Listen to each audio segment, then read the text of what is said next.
Hello there, my name is Ben, and I wanted to show you a set of skid shoes that I built for our box blade and how I built them.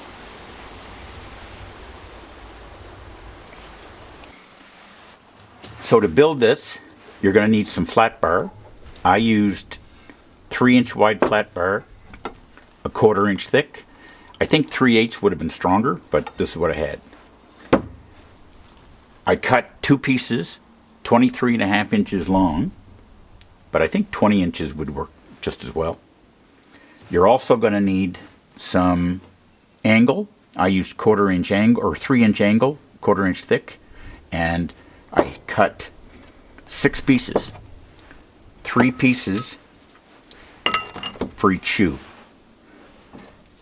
I also needed, this is a piece of flat bar, but I needed 2 inches, 3 inches would be fine. And I used a couple of shackles. I'm going to use this for this one. I'll show you where it goes.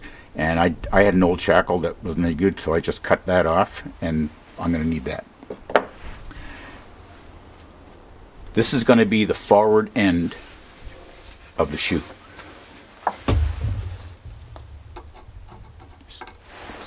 So I measured in 3 inches, and I cut most of the way through so I could bend it in my vise, and I just played with the angle to see what looked like a nice ski tip.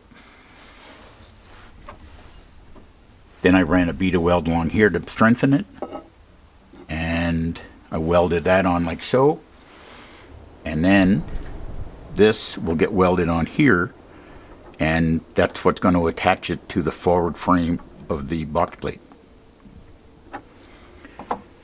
The aft end,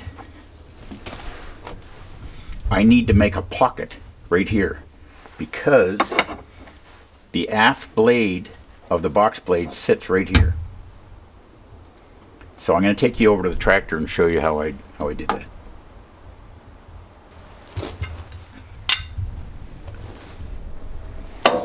So all I did was slide it up so the little ski tip was right on the edge, and I'm pushing it against both blades of the box blade, and I lay this in, and I want this to be pretty close to that angle like that. So then I had to find a piece of scrap that was about that thick to make the difference, and I found a piece of 5/8 inch rod, and I welded that on like so. So that will keep it from sliding any further forward.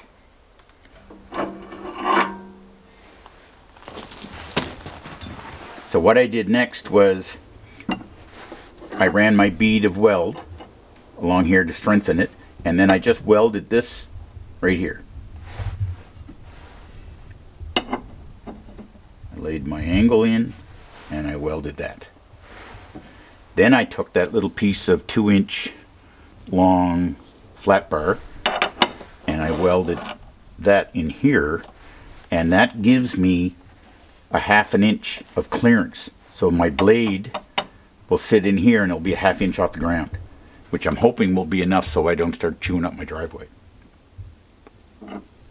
The next thing I have to do is figure out where this is going to go, because this is going to capture the forward blade of the box plate.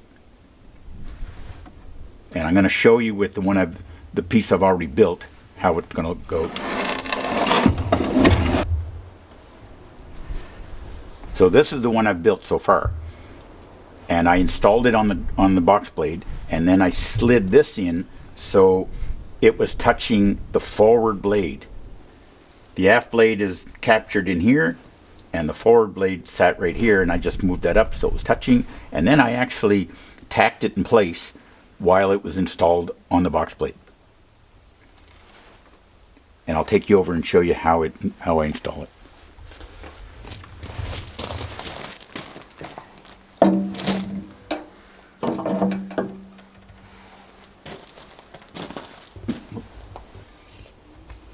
So I took some cordage, some heavy cordage, about 5 feet long, and I put I don't know, maybe about a 10-inch long bowline in one end, and I just looped it over the scarifiers.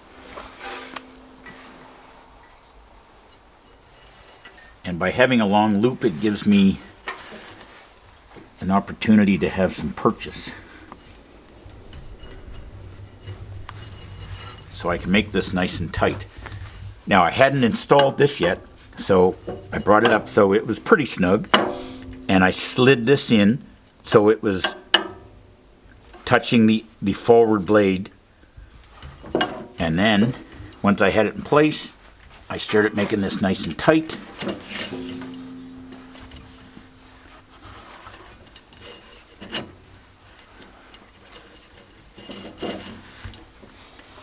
And then I tack welded this in place right here while it was installed on the box plate.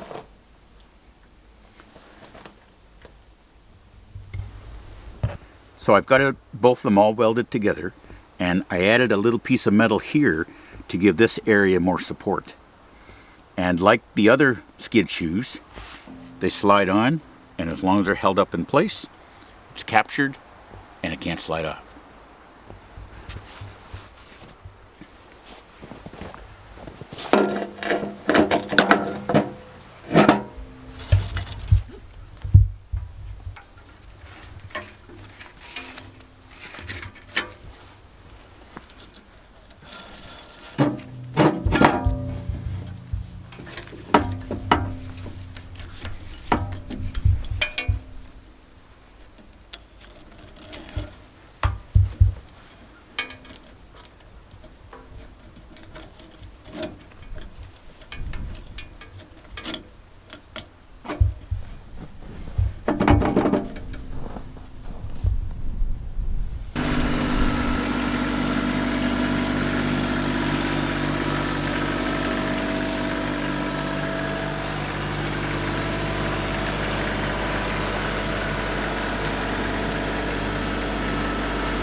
If this video can help someone, that would be great.